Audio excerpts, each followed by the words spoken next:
Yeah, shot a FootyCast live from BackChat Studios here in West Leederville, enjoying ourselves here. Mark Reddings, Will Schofield, the man around town, Skeeter, of course. I'm surprised you're not in a tuxedo, to be honest, mate, because you've been doing some events, you're hosting, emceeing, you know. Redding's removalist. I'm moving house today. It's actually overwhelming. You're a bit stressed. You can't be. No, I'm not stressed. You're just tired. I'm just a bit tired, and I've got to go to tip after this, and I've got to work out where to put. You know, because have you ever driven to a tip? Do you like 10 years I'm ago? I'm like when I walk into Bunnings.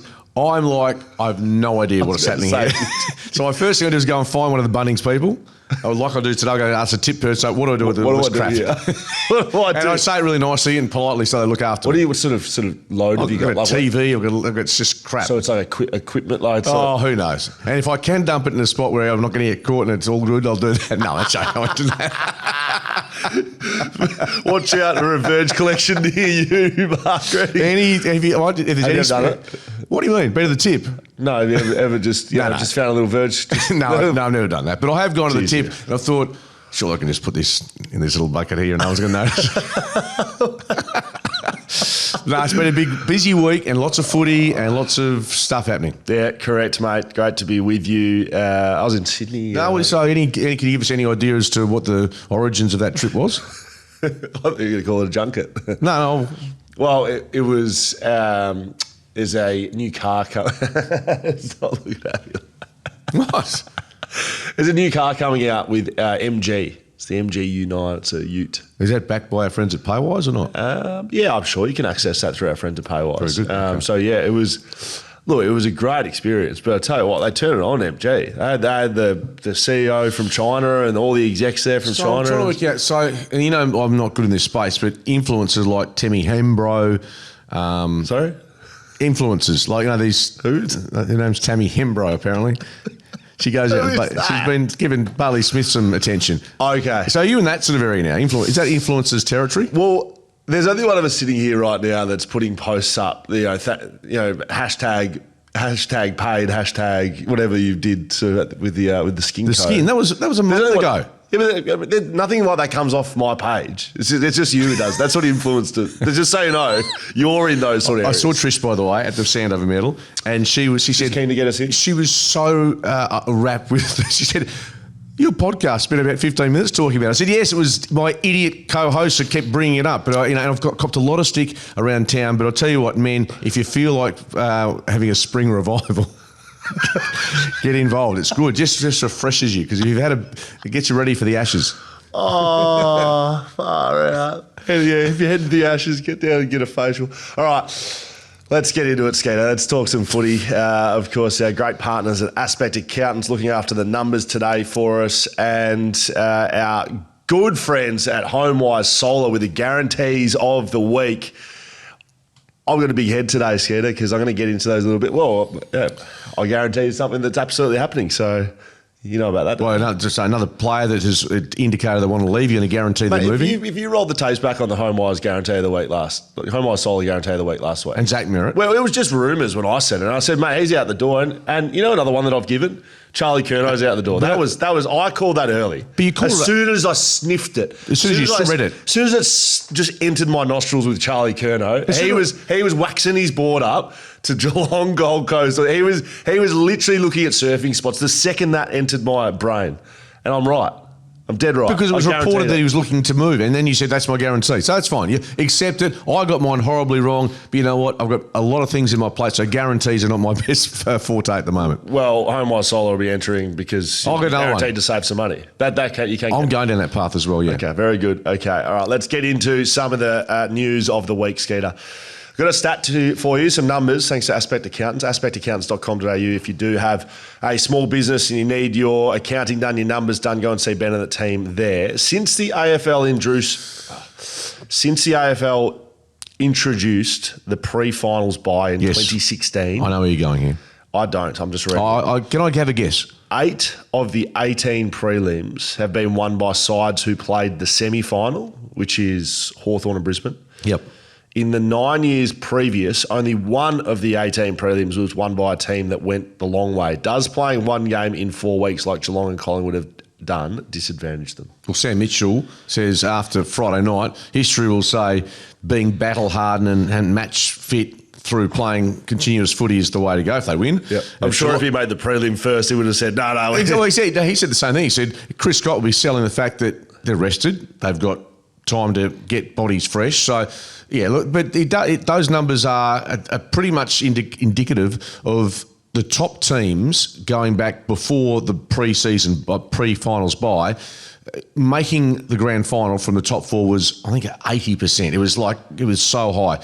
Now it's about a 55-45 that you're going to get a team that might have come from outside the top four to get through. So is that a good thing? Well, I heard Adam Simpson this morning say yes. I tend to disagree. I think if you have gone through 3 weeks and you've battled your backside off to finish in the top 2 or top 3 or top 4, I think you should have a better chance in 55-45 to get through to the end. I don't know if you agree with that or not, but I think what's the point of playing for 23 weeks of the year and busting your backside to win the minor premiership and then, I mean, you get the home final, don't you? Like that's the advantage you get. You get to play in a qualifying. You win that. You get a home prelim. But you know what? The reason they had the pre-finals by initially it wasn't and what it does, it's equalised. It's equalised the finals. But what it was brought in for was, of course, not to be resting 15 blokes in the last week of the home and away, like Ross Lyon did. Right. So that was the reason it was brought in. But it's had the other effect. Now, look, you're right.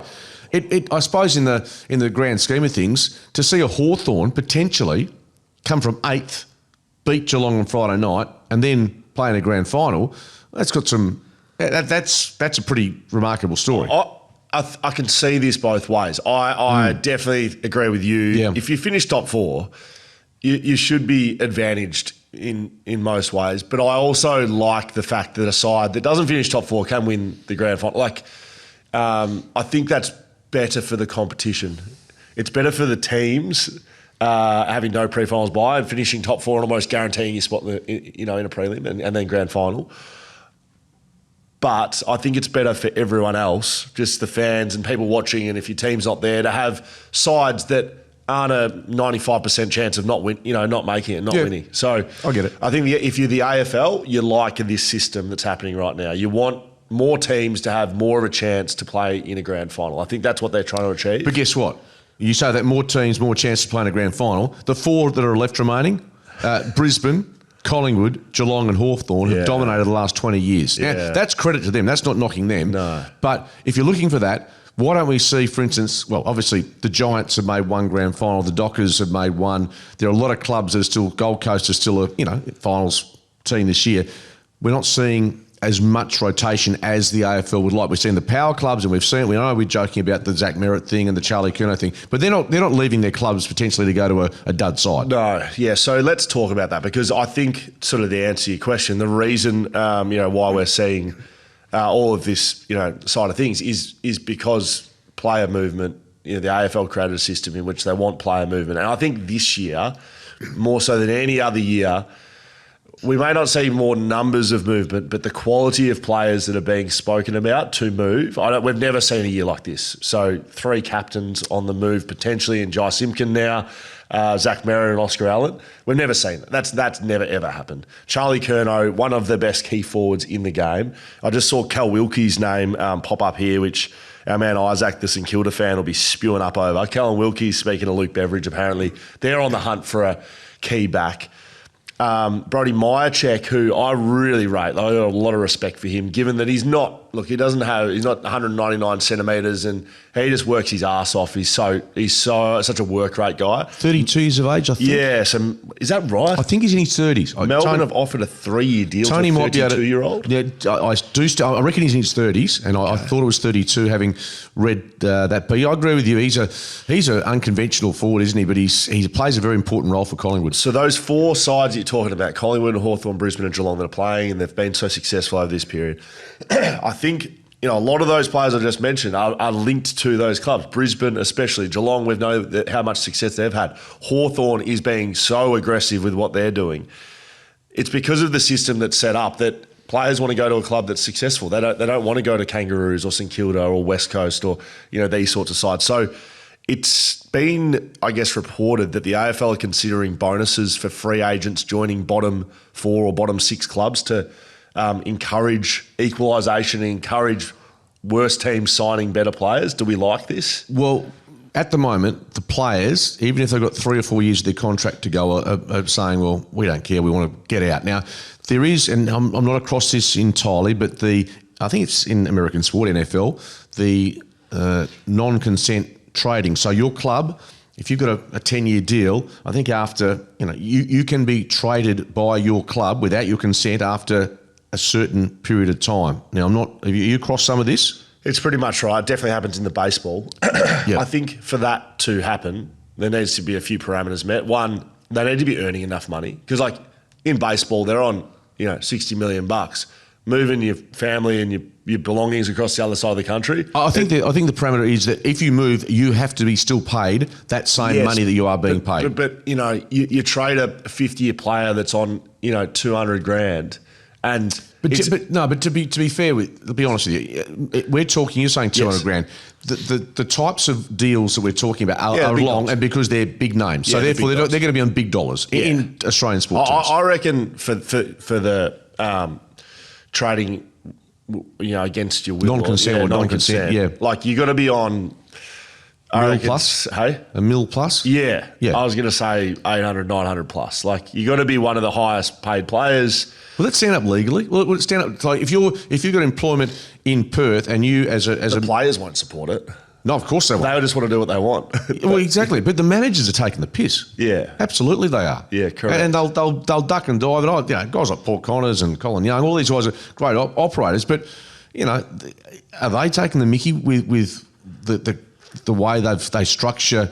I just think they're operating for their clients. They're operating for their clients in the structure that they, if your job is to do the best thing for your client, they don't give a shit about equalisation. They don't give a shit about whose feelings, and as they shouldn't. They're doing their job. So I don't actually think it's the manager's fault per se. But if you sign the a contract, AFL need to set the restrictions and the laws in which they operate in. And if you're signing a 10-year deal after 4 years or 5 years, I don't know if in general workplaces you could, if you've got a 5-year contract with BHP or 6PR or whoever it is, go after 2 years, I want to go across and work at Triple M. So you can't do that. I don't know. I wouldn't have thought you'd get too much love. I don't get employed by anyone. Yeah, well, employ myself and that's about it. So, yeah, but you could do it though, couldn't you? I don't know. I'm not sure what the legalities are. But either way, I think there needs to be some parameters put in place that at the moment we're seeing blokes on long-term deals just saying, well, I feel like I want to go surfing more often now, so I might go and try for a club like Geelong. A name I miss, Christian Petrarca, he's ribbon. Like what? That's some big names. Merritt, Petrarca, Curnow, Simpkin. We know Allen's gone. Captain. Oscar Allen. That's a big suite of names. But Draper's nominated. Well, he's out. Yeah. I don't have him in the top. No, I'm saying we're talking about 15 ruckman in the comp, so I'm just not really top 15. Oh, what have we seen from him? He's kicked a goal of the year. That's fine. No, I think he's got a bit of potential. Oh, he's got potential. Yeah. And when I think he'll be struggling to be the best ruckman at Brisbane. I think I'd have Oscar McInerney in front of him. Who's better, him or Oscar McInerney? I think they're different types of players. I'd have the big O in front of him. Put it this way, it's pretty good insurance if you can get him up there. Sure. Look, I don't know how far it went into it. I did see a little snippet of Sam Mitchell's press conference, and someone put it to him that he's the I don't know, he's the bad guy kind of thing, and that how did it sit with him that people weren't happy with how he was approaching. The Zach Merritt? Zach Merritt and other things. A bit of a villain, right? And Mitch basically said, fine, all good. How do you look at what Sam Mitchell's doing? I've got some views on it. I'd be if I was talking to a WA environment here, I'd be frustrated if that's the case and Justin Longmuir and Andrew McCoulter aren't doing the same. You're there, and providing you're abiding by whatever framework is in place, and showing a level of respect to the player who has to be open to that discussion. I think, look, if I'm a Hawthorn fan, I'm saying Sam Mitchell's, I'm bowing to him at the moment because he's got the battle situation sorted, Barris done. He might have merit. He's been speaking or looking at Harley Reid. he's trying to get his club dominant for the next 10 years. Why wouldn't you? Yeah. My views on it, I don't know if this is shared by everyone. I absolutely love every single bit about what he's doing. In the end, he's responsible to his team first, his club probably second in terms of the hierarchy, and his fans and his members. Everyone else can get FUCK. Like, he can just go and make his side the best and win premierships. He doesn't have to answer to anyone. Doesn't have to answer to the media. Doesn't have to answer to opposition fans. Doesn't have to answer to critics. He's just so all chips in with what he's done. He's backed himself in. He had high-level doubters. I reckon, was it 2 years ago? People were saying, he doesn't know what he's doing, and he's scrapped the entire list, and he doesn't, when he moves some of the guys on, and the game plan doesn't stand up. Well, if you can make a prelim final with, I would say, the list he has. Now, he's shored up his back line, yes. I think his back line has been a real strength. His midfield and forward line is still role-playing types, which we see at Geelong. Geelong have done very much similar. And to be fair, Collingwood to a point as well, right? In terms of list and players that are playing, I think GWS probably has a better list. I think Dockers, some of their players and the way they play is better, but the way they play as a team and the way Sam Mitchell specifically is leading the Hawks, I could not speak more highly about it. And you think of what the type of midfield they have, and John Newcomb has led the way, no Will Day, so that has robbed them of some real quality. Yeah, you're right. Warple, who, by the way, it sounds like he's off to Geelong next year. Is that right? That's where his opponent's tomorrow night. That's where he's playing tomorrow night. Oh, wow. So he's a Geelong boy. That's Nash. Again, you're right. You look at the team that won in 13, 14, 15, and the midfield that they possessed then. This midfield is miles off it. But you know what? They're playing with a real common purpose. I had something for you on Zach Merritt and that whole situation. Well, we've seen this unfold, right? And it's been basically through the media. Have we heard Zach Merritt speak about this? He's supposed to appear, I think, at a Cashy. Did you see that? That might have been it. But we've seen everyone other than Zach speak about it. We've seen, the former captains, given that Lloyd and Hurd are both in the media. Teammates have spoken about it. Teammates. This hasn't just by chance. Everything you see with Zach Merritt is specifically the AFLW leak, the way it's been reported, the way the club kind of came out, everything, including Zach Merritt meeting with Hawthorn, has been planted. This is exactly how they wanted it to go. Zach Merritt met with the club and said, I want to go. They said, no, you're not going. We're not going to trade you. So if you get to that situation and you do want to leave and you've made your mind up, I'm the captain, but I'm leaving, I'm sick of it. And they say, no, we're holding you to your contract.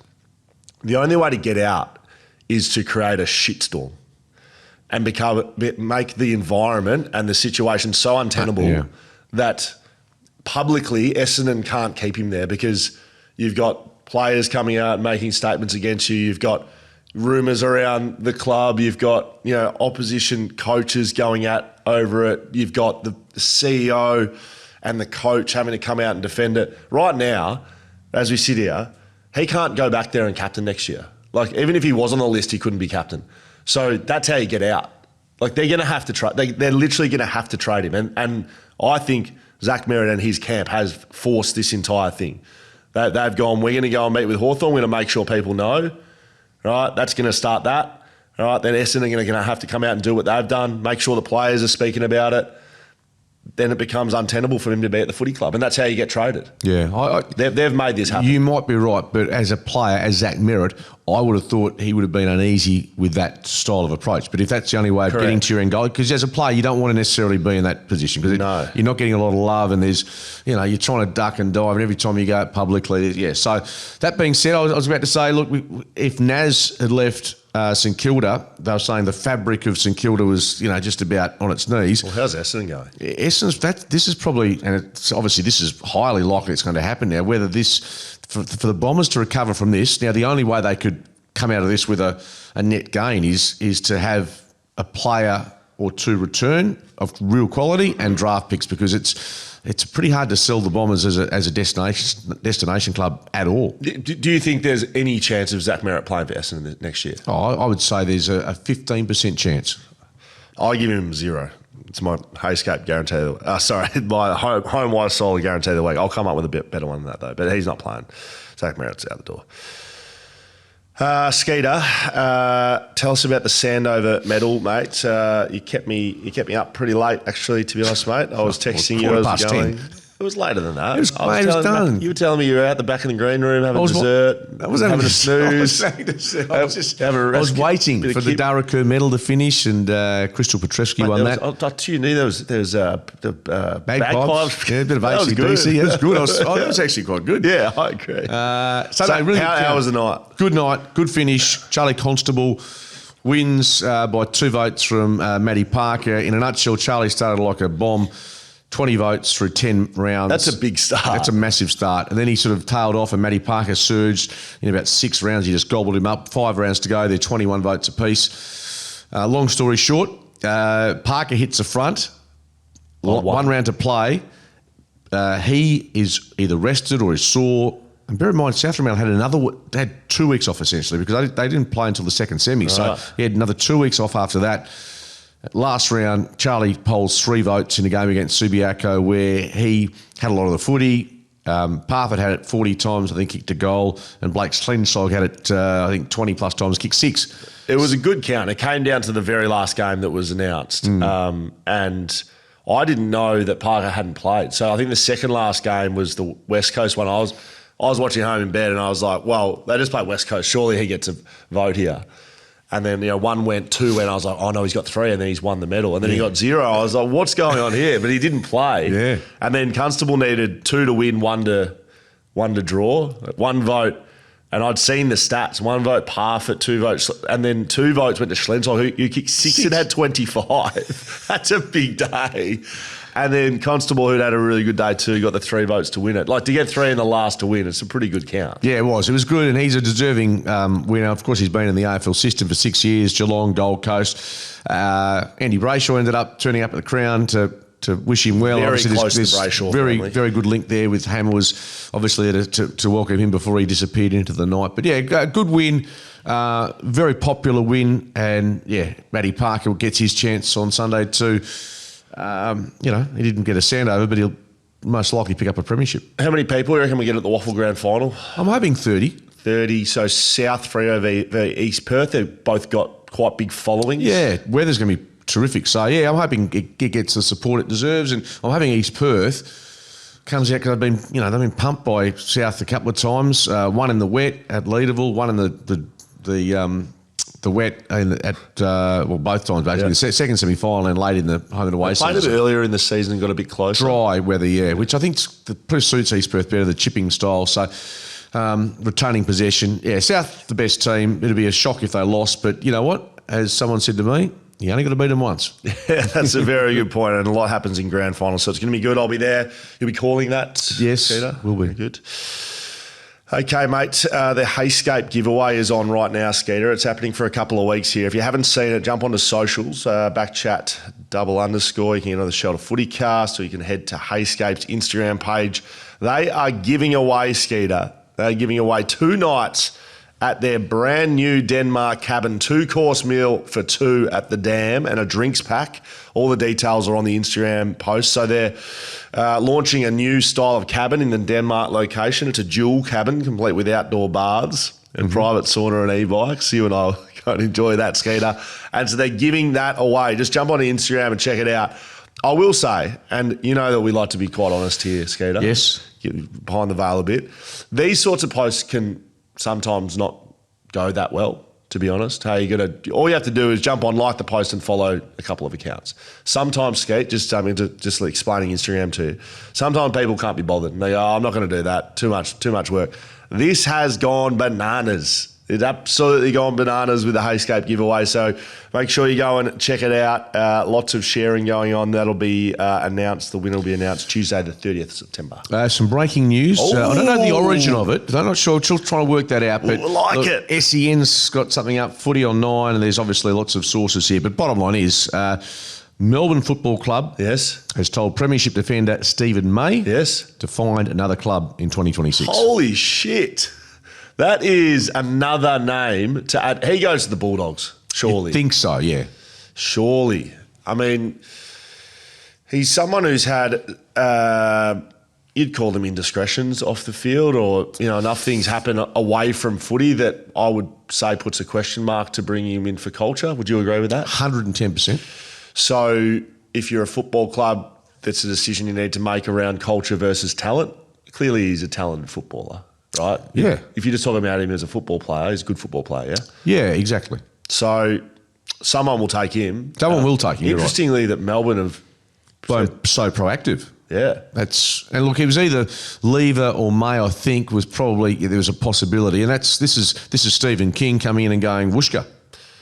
Yeah, I don't hate it. No, I think it's a good move from the Melbourne Footy Club, and you're right. And I think the question, you're right. The Bulldogs are the obvious place for him to head. Maybe Carlton might look at it, given Jack Silvani, they're different types of players, but whether they're a bit concerned about their defensive stocks now. Yep. But yeah, Bulldogs is the obvious place for him to go. But they've just got rid of, well, they're going to get rid of Jamara Ugle-Hagan at some stage, you think, in the off-season. He'll move on. So and I'm not putting May in the same bracket as him, but there's been issues that are worth considering. So yeah, big call for whoever takes him. Very good. Shelter Brewing Co., the beer that we can't get enough of. Let's get into prelim final week, Skeeter. This is my favourite week of the year, actually. I think it's better than grand final week. It's almost like grand final week's a given. Like, it's exciting. There's a lot of things going on. It's a massive game. But prelim, as a player, that was always not the pinnacle, but it was the leader in terms of what you had to provide. Like, it's not a game like the grand final where you can just put it all out there and there's no tomorrow and all the bullshit, right?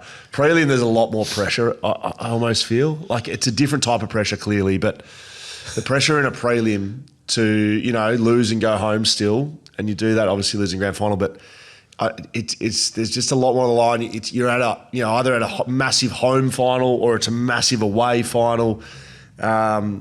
Prelims where the big boys stand up. I've heard players say the prelim finals are the hardest games to win, and then I've heard Lee Matthews say, and quite logically so, the grand finals are the hardest game to win, which is true in both cases. And you look, and to be honest with you, some of the best finals have been prelim finals, and they have been full of drama, controversy. Even going back to '94 when Geelong gets their way through to a grand final. Lee Tudor kicks the ball from the pocket, just over the head of Mick Martin, who had Gary Ablett Sr. quelled for most of the afternoon, takes the mark, kicks the goal, and then, of course, they reach the grand final. There's so many epic prelim finals, and even going back to yours in 2018, that must have been such a nice feeling. By halftime or thereabouts, you're thinking, you pretty much know you're playing in a GF. That early on in a game is very rare. Yeah. Well, I've played in 3 prelims. First one was against Geelong in 2011, and they were just an experienced side, and I played on Matty Stokes for the first quarter, and he just ran me ragged. I remember the feeling like, felt like a real welcome to the AFL moment, and I was 5 years into my career then, so I was still. But he just ran me. He would have looked at my size and just been like, watch this, mate, you little whippersnapper. And I just remember being gassed. And they just had us the whole day. 2015 prelim, we didn't kick a goal in the first quarter. That's against North, wasn't it? North Melbourne. It was 4 goals to nothing at quarter time. And then JK kicked a goal out of the sort of start of the second and really ignited us and the team. And we went on to run over the top of them. And that was a cool game to be involved in. And then Melbourne, very different. I've spoken about this before, but we planned an ambush basically. All our media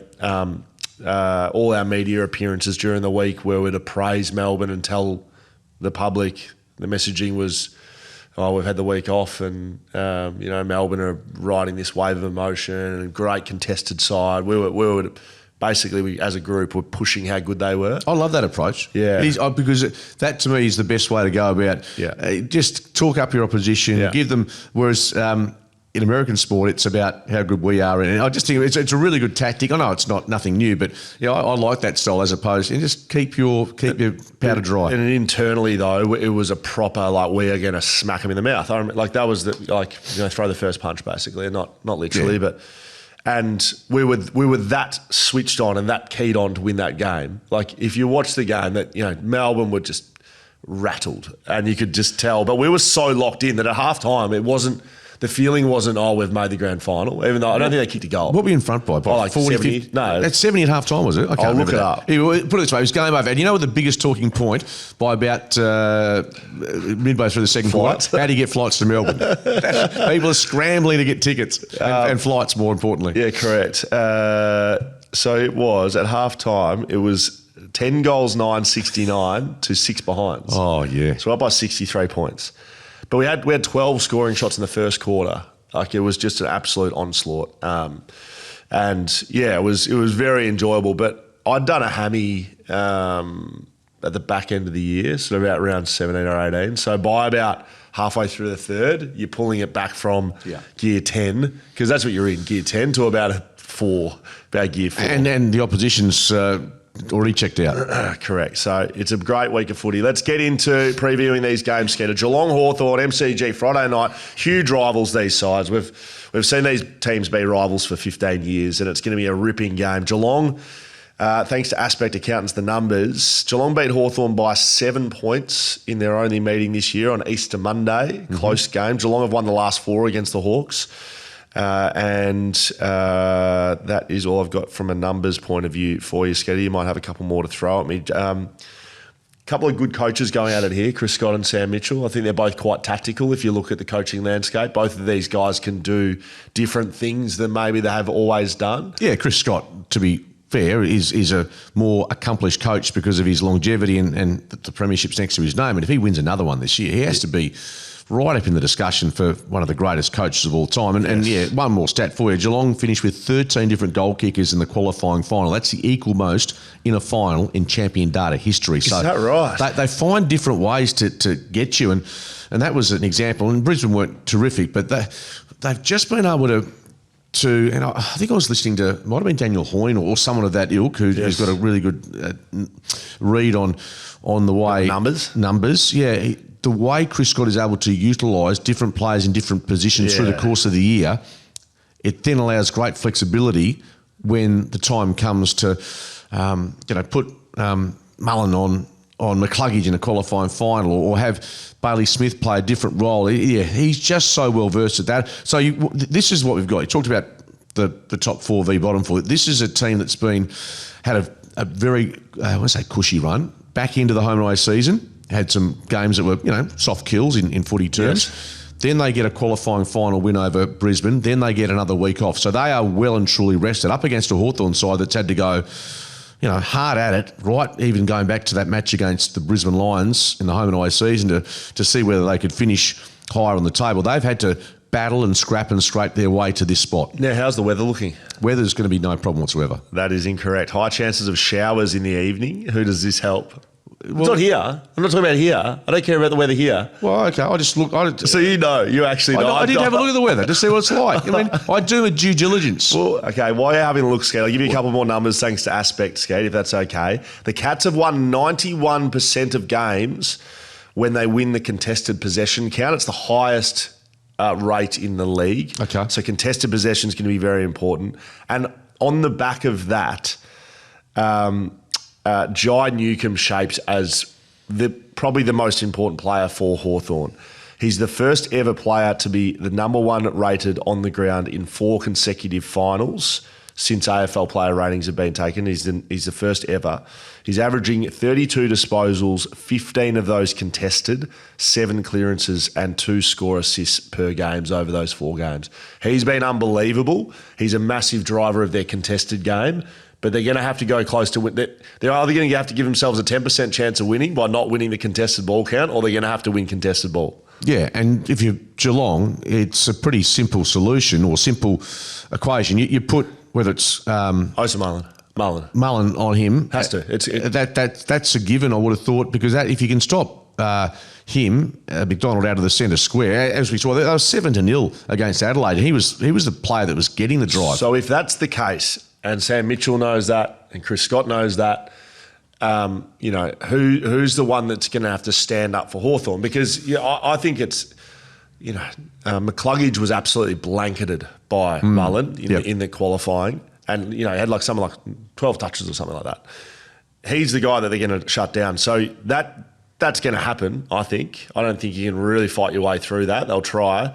But they'll have a plan for someone to impact the game. It sets it up for a bit of Nick Watson magic, I think. Mate, you stole what I was about to say, because Watson has done it previously. Yeah. Not in the finals. I haven't seen him much inside the centre square in the finals, but he was exactly the player I was about to say. Nick Watson has gone in there and gives them that little bit of zip, bit of unpredictability. Yeah, They're going to have to be unpredictable. That's exactly the player that I was thinking of, because outside of him, they don't have, he's done it with some success. So I think you're on the money with that one. The Cats have won their last 6 out of 7 games against the Cats by an average winning margin of 40 points, thanks to Aspect. Yeah. So we're talking about Hawthorn, and they have to do this, they have to do that. But in the end, Geelong go into this game as favourites. And deservedly so. As they should be. We know the prelim stats of what they do. It feels like a game that Geelong perhaps have to lose in order to, if they play well, I think Geelong win this game. Yeah, no, and I think you're right. Look, going on. Like they have to play. See, I looked at my phone said Friday, said fine, but then I looked at the bureau and it says there's rain at night. So what's right or what's wrong with the weather? No, that's just, I don't know what's coming there, but I think that you got to take the bomb forecast, don't you? So either way, there could be some rain. Does it help or hinder either side in that sense? Does either side play? Geelong feel like maybe a better contested side. I don't know. Hawthorn are quite tall in front of the footy. Yeah, true. Either way. But their small forwards have played so well. But, I think it takes guys like Chol, Lewis, who am I thinking of here? I'm missing a player there. Gunston's the other one that played so well last week, kicked 5 goals. I don't know who it favours. But I'll tell you what, we're looking at a record. I mean, we're talking high 90s, I reckon, at the MCG tomorrow night. This is genuine blockbuster stuff. I think there are more question marks as to whether Hawthorn and their record against top 8 sides this year hasn't been brilliant. But I think Geelong deservedly favourites. They've just, we've all turned the corner on them, haven't we? We have ignored them, and now they're right in front of our eyes with the game to go before the grand final. Yep, absolutely, mate. Now, no team has ever made the grand final from 8th. So there's a lot of stats that point the wrong way from Hawthorn. Who are you picking in this one, Skeeter? And that stat is skewed a bit because we haven't had, the pre-finals bye until 2016. But yeah, look, I think Hawthorn's a bit of a romantic story in a lot of ways, given how they play the game. Geelong, so much familiarity with their game style, what they do. They're predictable, but they've got the best run. They've had the best run into the finals into this point. So you have to pick Geelong. I have to pick Geelong. Well, just logical. I'm not picking just to be a smart aleck or try and be boring, but I think they're probably better placed than Hawthorn to win it. I think that's a normal way to look at things. Yep, I like it, Skeeter. My Homewise Solar guarantee of the week is that Nick Watson has a huge impact on this game. I'm giving him 3 goals and 20 possessions, Skeet. I think it's a big game for Nick Watson. He has an impact through the middle of the game. And a couple of celebrations. Like some celebrations. I like that bit of hock ball. I mean, we really haven't spoken about hock ball this year. There was a bit of hock ball and the Hawthorn Football Club, in line with my selection in the preseason, will make the grand final, Skeeter. That's right. Hawthorn to beat Geelong Friday night, and that is my Homewise Solar guarantee of the week. Good. No, that's nice. I'm happy with that. If I'm wrong, well, we can just like me last week. We can guarantee you're going to save some money with Homewise Solar. So get in touch with Steve at the team. HomewiseSolar.com.au. The beer hall, Skeeter, 18th and 19th of October. It's a month away. It's on the Busselton and Foreshore. Get your tickets to that. Festival's an absolute ripper. We know the German-inspired menu, the pretzels, the seafood, the amazing other options. What else is there, Skeeter? The wife carrying. The wife carrying. It's not happening, but I was throwing some axes actually yesterday in Sydney. They had some whip cracking and some axe throwing. I was good cracking. I'm big on social media now. I think this will break things up nicely. Ralph Horowitz has put on X, breaking news. Tasmania has confirmed it doesn't want to enter the 21st century. So what's going on there? Who knows? So I've read that off the top. We got into Zach Merritt a little bit, but the Tasmanian Planning Commission has recommended the Macquarie Point Stadium should not proceed. Who are the Tasmanian Planning Commission? Who the hell's that? People that have got a very good read on the community of Tasmania, what it means, the costs, all that sort of stuff. You know, it reminds me a bit of what was happening with Optus Stadium going back in the day, and it was pushing and shoving about we should go to Kitchener Park, should redevelop Subiaco. In the end, Colin Barnett, whether he was the first person to say it, he was the person to give it the big tick. We got the job done. Optus Stadium, I think it cost upwards of $2 billion.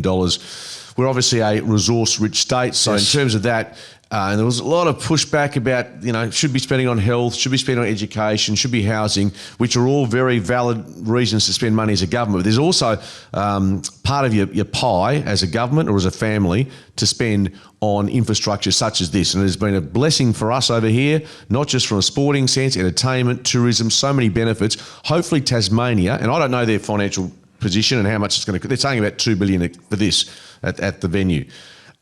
I would implore them to get it done, because you look back in 10 years, in my opinion, and go, how good has this been for Tassie? Commissions and working groups, and you know, these types that are in these fucking groups, like, just get out of the way and get it done. And it just needs. And I understand you need to paper pushes, mate. Paper pushes, pushing papers around. Just get the papers out of it, sign the deal, and get on with it. The roof's the big thing, but also, can you play cricket there? Because there's talk that you can't play anyway. Bottom line is, and look, the AFL's not tipping in a sense, so they've got to be pretty careful about, you know, pointing the finger. But I think as a state, they deserve to be in the national competition, and they deserve to have a stadium that is befitting of a new. Imagine night one or day one of this club coming in with a new stadium. I think it would just be, well, it's going to struggle now given the time frame, but yeah, they need to get that across the line. Collingwood versus Brisbane MCG Saturday night. Skeeter is the second prelim final. Brisbane beat the Pies by 27 points only 6 weeks ago at the MCG, thanks to Aspect Accountants. In this game, Brisbane won the clearances by 17, but Lachie Neale had 12 of those. So they'll be without Lachie Neale. We know that. He's still pushing for a grand final return, which will be a very interesting storyline if they do have hyperbaric chambers involved there. Yeah, I'm not sure what's going on there. It is a little bit rogue in those areas, Skeeter. What do you think the important parts are? Well, it's interesting is that Collingwood are the one team that probably benefits from getting that break in the qualifying final to the prelim final with the age demographic. Selection-wise, Jeremy Howard, does he play? He's so important to their back line. We know that Bobby Hill, I could not imagine that he'd be selected for a prelim final given his lack of footy in the past couple of months. And as for Brizzy, yeah, they're going to rely on, again, their midfield, and we know the Ashcroft boys and McCluggage and Rain as a gun, to find a way to win away from home. And what we've seen a bit from Brizzy, though, is the up and down nature of their footy. So, yeah, look, it's a massive double header, isn't it? 190,000, I reckon you'll get through the two games on the weekend. I think that we'll see a similar game plan to what we saw against Freo. I think that we'll see them build the ball up very quickly by foot. Mark, kick, mark, and then they go, and then they'll get it in. They'll have a bit of a focus on Darcy Moore, who was really big in that final against Adelaide. He took 9 intercept marks against Adelaide. So I'll have a focus on him, just like Collingwood will have a focus on Harris Andrews doing the same thing. I just saw a stat here, thanks to Aspect Accountants. The Lions have a 100% win record, 11-0, when it wins the contested possession count. This is why, you know, guys like Kane Corns weren't strong on Adelaide, and it's why, you know, you speak about finals footy is a different brand of footy. The contested count is what matters. It's when you can win the ball at the contest, whether that be aerially or on the ground. If you can do those things better than the other side, you're probably going to win. And so if Brisbane do it, they're going to win. If Collingwood do it, they're going to win. I really think the contested ball and contested possession side of things, just track that during the game. Right? And if you've got any investments, you might be wanting to track that regardless of what the score's saying, because in the end, in finals footy, contested ball wins. And that's how it goes. I do wonder if Marcus Ashcroft will be hanging from the rafters, sort of watching up on top of the MCG somewhere. Did you see him up the back of the Gabba? He was sort of high. Did you see that? Did you see this? No, well, you know, I didn't see the game. What are we doing? I was hosting a function in Rockingham. I didn't see a frame. But I'm doing the double. I'm doing both. Tell us how Brisbane were last week, Scott. Well, they're very good. They're very good in contested possession.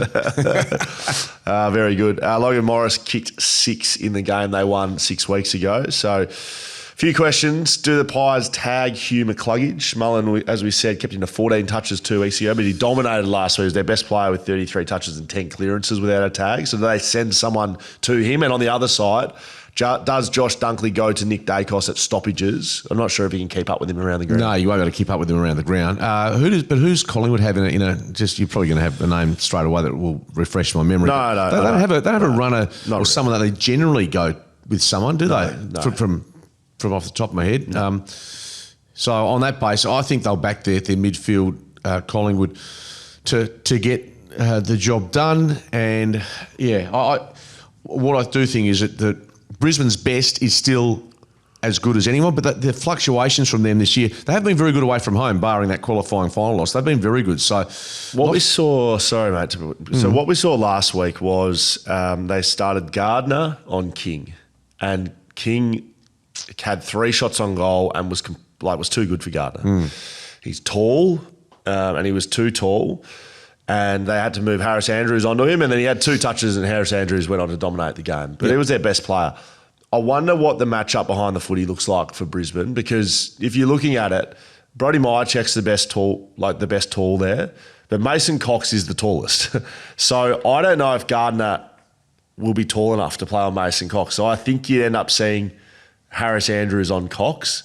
It can go 2 ways. Mason Cox can play like he did in the 2018 prelim, and he can kick 6 goals and have 10 contested marks, and Harris Andrews will go, what just happened? Or I think Mason's weakness is his understanding of footy and reading the game. And Harris Andrews goes to him and ends up having 15 intercept marks. So I don't think Mason can play a defensive forward role. He has to get dangerous. I think it'll be a big part to play on who wins this game. Bobby Hill play or not? I hope not. Yeah, I think I've spoken about this on a couple of platforms. I just think prelim finals week for the team and your teammates and the culture. Yes, culture's the wrong word, but to have someone who hasn't trained and it's been off field, it's not injury. If you don't train like Jeremy Howe, he's been injured, and he's been doing rehab and he's been there every day, and then 100%. If he's fit, you play him. Bobby Hill, it'd be a roll of the dice, and I don't care who it is who would miss out for Bobby Hill, but whoever that is, they would have very close connections. They would know that they've done everything to be there, and then you got someone who's more talented but hasn't committed to what the team's done to get where they need to get. I don't think you play him. Now, if they win and you've got a grand final and you've got a Norm Smith medalist that is now... But it still hasn't played much footy in the last 3 months. I know, but it'll be an even more heightened decision come grand final week. I'm still... So I'm going to say, don't play him prelim. You can't play him. If we're having this discussion on Thursday, do we play Bobby Hill? I'm saying 1,000,000% play him. So I'm happy to put my hand up and say that's hypocritical. But I think in a grand final, everything goes out the window and you play whoever's the best players. Yeah. Well, he's in their best team, but is he... Yeah, you're right. Once you get to a grand final, someone's going to be ending up in tears. Yeah, correct. Okay, mate, who are you picking? Well, given I said as a guarantee, my guarantee 2 weeks ago was at Collingwood. Homewise Solar guarantee the way. Yeah, it was that Collingwood will make the grand final. I probably have to stay with them. And if I'm right on that front and you're right at the first game, can you believe that Collingwood and Hawthorn have never played in a grand final against each other? Ever. They played in a final. I remember 2011. I was at the game, prelim final. That's a good I don't start. think they've ever played in a grand final. Now, I will be shown up by someone probably very quickly. But in the studio last night, we came to the conclusion they haven't played each other in a grand final. If they have, let us know. But either way, from a Victorian perspective in Melbourne next week, if Collingwood is playing Geelong or Collingwood's playing Hawthorn, that's got a bit hanging on it, bit of a buzz around the city, isn't it? I think it'd be poor by me to just get into the very grey and vanilla tipping style that you've taken all year. So I'm going to take Brisbane. I'll take Hawthorn and Brisbane. You can take Geelong and Collingwood. So you take the 2 favourites, and I'll absolutely put my gonads on the line. Brisbane and Hawthorn to play off in the grand final. Suppose so, yeah. I suppose that's sort of I'm not very strong on it. Hopefully we've got 2 good games ahead of us, Skeeter. Hey, can I get a tip from you for the waffle before we get into the questions? Who wins the grand final? South Fremantle. And who wins the best on ground? Simpson medal, Matthew Barker. Okay, yeah, that's fair enough. I'll go East Perth and Hamish Brayshaw. Well, there you go. I'm hoping East Perth really take it up to them. Skeet, some questions and comments from our friends and family, which is our audience. If you want to get in touch with us, send us an email, footycast@backchatstudios.com today. You can put an Instagram comment on any of the posts, Shelter FootyCast on socials, or you can put a comment below on the YouTube channel, Skeeter. This is from YouTube. Bit of a long one for you. I think it's fine if clubs talk to whoever they want to try and improve their list. However, I'm not fond of Mitchell's tactics of meeting with people, then throwing them under the bus by leaking it to the media in hope that they will push the trade through. I doubt Allen or Merritt leaked it or anyone from their side, so it must be the Hawks Mitchell. This will come back to bite him as people will wise up that any meeting won't stay behind closed doors. I think it's fine for clubs to talk to whoever they want to try and improve their list. However, it's just been doubled up. It's doubled up about 3 times. That's been doubled up 5 different times. Thank you very much, Isaac. So I would say right now, I'm almost certain it was leaked by the Merritt camp because of what I said earlier on the show. One party he didn't mention was player management, which I say that's the Merritt camp. In the management and Zach Merritt, they wanted this to unfold. Yeah, I think it's Sam Mitchell. I think you're right. I think if Sam Mitchell's out there leaking these chats, I don't think that advantages him, and I think the same with Allen. I reckon the Allen stuff was leaked by someone on that side too. Can you just be unfortunate that you're seen? I mean, these are other elements that can happen, but you think it's all orchestrated, all these stories coming out. But there's someone's talking. You're not going down, mate. You're just not going down to the Bridge Road Hotel and catching up with Sam Mitchell, and you're not going to bloody the OBH and having a beer with Sam Mitchell if you're Oscar Allen. This is not happening. No, they would have gone to his house. But Don Pike was playing golf with Chad Warner, and that was pretty public. Anyway, what, was he? Apparently. I don't think Don was there. Okay. Some senior players. Well, senior player. Well, that's a... Yeah. Well, I mean, Don Pike was his coach at Sydney, wasn't he? Yeah, either way. Tim English didn't work. Tim English played golf with a few senior players. Did he really? Yeah. That didn't work either. Very good. Anyway, we've covered that one. Thank you very much. And Sydney from Albany via email. So name Sydney from Albany. It's a male or female? That's the other question. There's a couple of Sydneys out there. Oh, that's right. Sydney Sweeney. My name is Sid. Sid? Yeah. Sydney Sweeney. This is spelt like the city. So okay, probably female. Why is that? You can have an SYD and you have an SID as both blokes. Okay, well, stand corrected. Yeah. To whichever... It sounds like you've maybe a little bit lost focus when Sydney Sweeney's name came up. Sort of gone off into dreamland somewhere. Good morning, Scully and Skeet. Sorry about that. Good morning, Scully and Skeet. Last week, the West Coast Eagles replaced Matt Innes with Phil Merriman. Do you have any more info on him? They didn't have to search too far. Also, what magazine is Skeet reading on the Shelter website? That's a very good question. It's actually it's like a 1991 footy record, and that's a great pickup. You know the photo shoot we did at Optus Stadium 100 years ago. Yeah, I had a 1991 footy record that someone had sent in, and so that's what you're having a read of. So it was a gag, right? It was a prop. Yeah, it was a very good prop. Now, Phil Merriman, what's going on here? Do you know? Oh God! I don't know. You're looking at me. I don't know, Phil. Well, that's fine. Neither do I. I don't know. Do you know any information about what's happened here? Has he been poached? Well, I do know. Has he been paid more and he's just gone across the ditch? Sandover I bumped into a couple of Dockers boys. They go, "What are you doing here?" I said, we just had a farewell dinner for Phil Merriman. Oh, and so he's only going up 7 k's up the road. What are you talking about? So, look, the Eagles were.